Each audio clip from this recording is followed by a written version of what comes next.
It's a long road to freedom, a winding steep and high.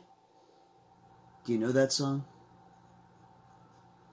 If we walk in love with the wind on our wings, the world is lightened by the song we sing.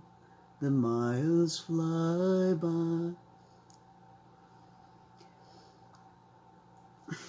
We've had several days, weeks, months, say about 4 years, of really hard, really tense waiting. All across the land. To be honest, with my historian, not theologian hat, we've got a few months more. We're still in the last bit of the first counting.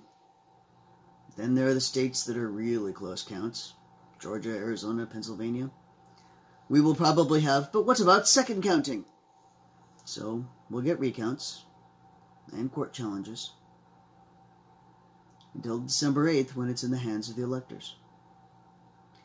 We did this with Bush-Gore in 2000. Why does 5 weeks sound optimistically short?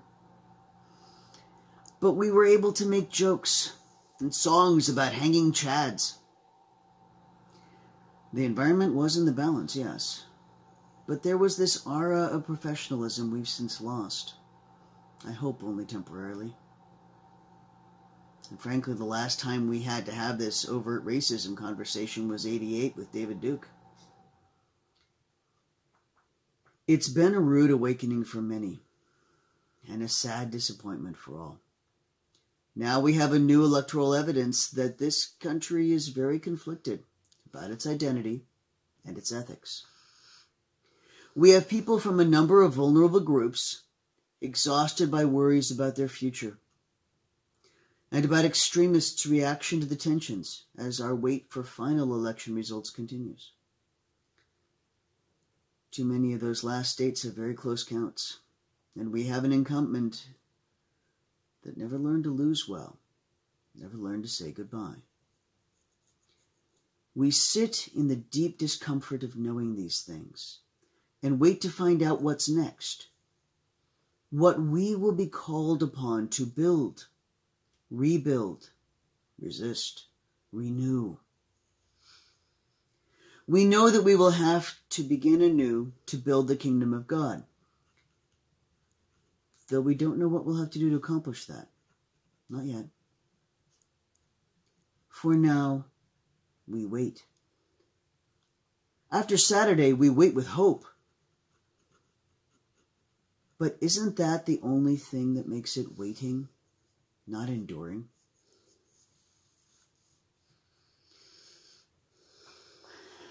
Yesterday, I was at the side of one of the people I'd hoped to build Rainier Open Catholics with. She found out this year that she had a sneaky and aggressive cancer and was in for the fight of her life to try to beat it at that advanced stage. She's now come to the realization that the fight itself has taken much of her life away from her, and she's exhausted. She wants to have the space, the peace, the time to wait for the Lord to save her life and not lose it in toxic chemo pain.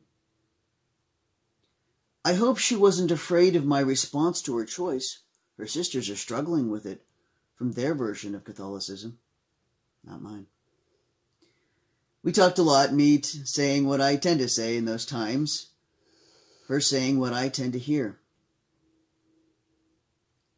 There was this homily in my mind. I kind of came back and rewrote it. As a chaplain, I've watched a lot of people wait for death. I normally do it while they're in hospital beds.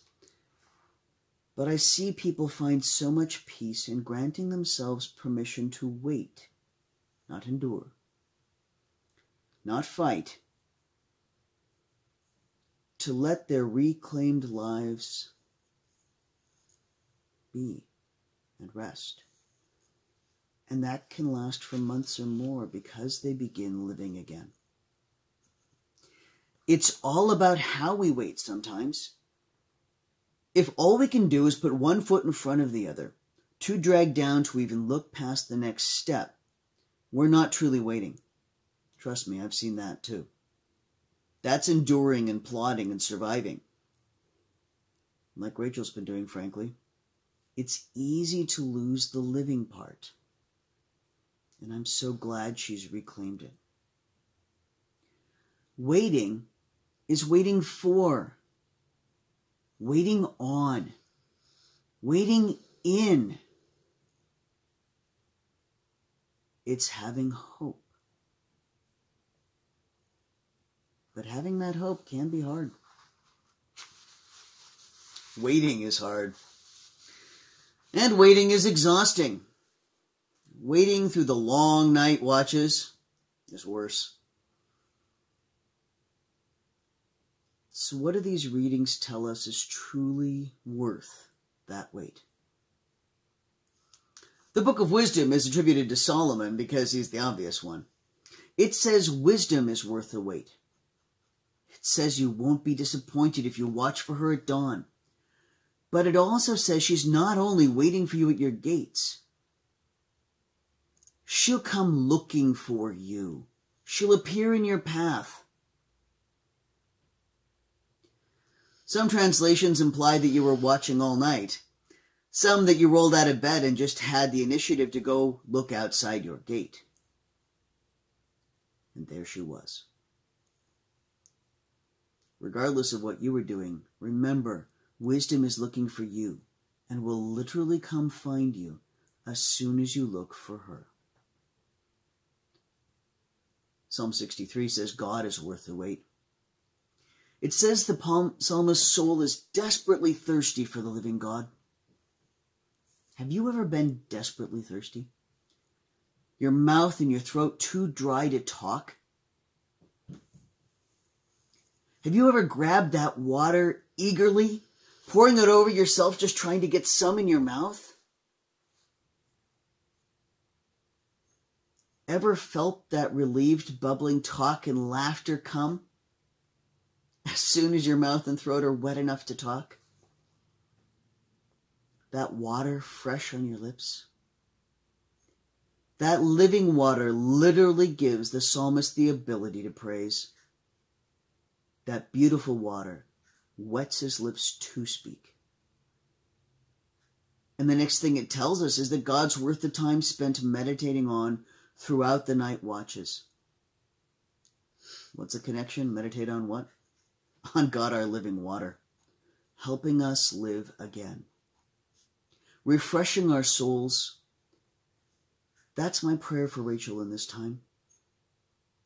God is our help. God is our sheltering wing, our protection, our warmth, our safety.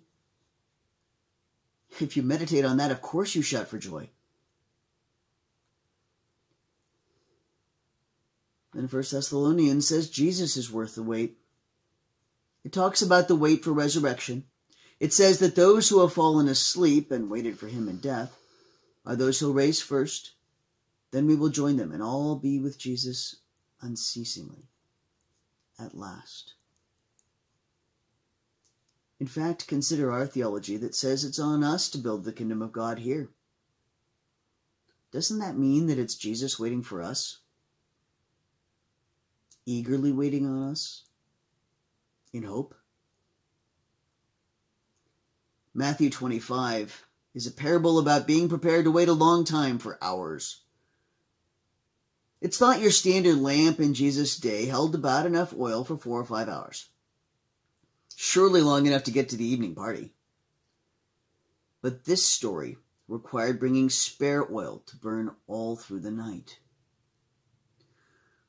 Those girls waited a long time, long enough that all of them fell asleep, even the ones who were prepared to wait. It's about waiting even when the promised reward is really, really late. It's about being ready to jump up and gather yourself quickly to join the bridal procession because the bridegroom is worth it. Maybe the doorkeeper who didn't even see the foolish woman because they were off buying more oil that night and didn't recognize them. Maybe that's wisdom from the first reading. Maybe she's the one who woke all the maidens, calling, "He's coming!" Seeking out the worthy, like the Book of Wisdom said, appearing where they were, and leading them right to the bridegroom, if they're quick enough to follow.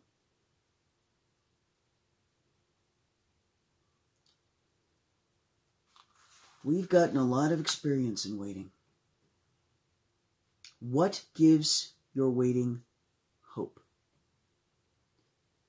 What can you wait on, in, for? What is worth your wait?